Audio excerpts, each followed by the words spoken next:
अंधेरी रात थी। मेक्सिको के एक छोटे से गांव में अजीब सा खौफ फैला हुआ था। लोग अपने घरों के दरवाजे बंद करके बैठे थे, जैसे किसी अनदेखे अजाब से बचने की कोशिश कर रहे हों। कुछ दिनों से गांव के मवेशी अजीब व गरीब हालत में मरे हुए मिल रहे थे। उनके जिस्म पर ना कोई कट का निशान होता और ना ही खून का कोई कतरा। सिर्फ खुश्क और बेजान लाशें, जैसे उनके अंदर की जान चूस ली गई हो।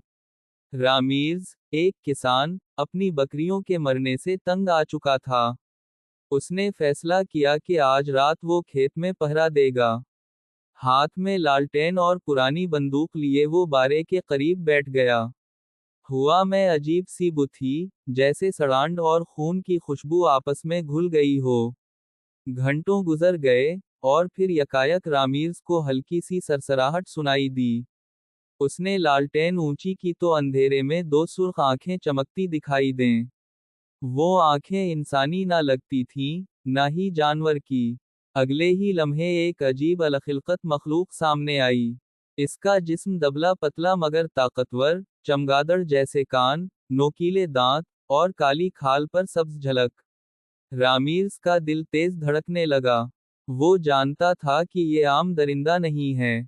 ये चौपाकाबरा था, वही खौफनाक मखलूक जिसका जिक्र गांव वाले कांपते हुए करते थे। मखलूक आहिस्ता आहिस्ता आगे बढ़ी और एक बकरी पर झपटी। इसने अपनी नोकीली जबान बकरी की गर्दन में घुसा दी। लम्हों में बकरी बेजान हो गई, जैसे इसका सारा खून किसी ने पी लिया हो। रामीर्स ने बंदूक का रुख उसकी तरफ किया और गोली चलाई। मगर मखलूक बिजली की सी तेजी से पीछे हटी और इसकी आंखों में सुर्खी मजीद गहरी हो गई। वो फिरती से रामीर्स पर झपटी। रामीर्स चीखने की कोशिश करता रहा मगर उसका गला जैसे दब गया हो। मखलूक के नोकीले पंजे उसके कंधे में धंस गए और उसकी जबान रामीर्स की गर्दन में उतरने लगी। सुबह जब गांव वाले आए तो रामीर्स की लाश बकरियों के दरमियान पड़ी थी। उसके जिस्म पर कोई जख्म ना था, सिर्फ खुश्क व खाली जल्द।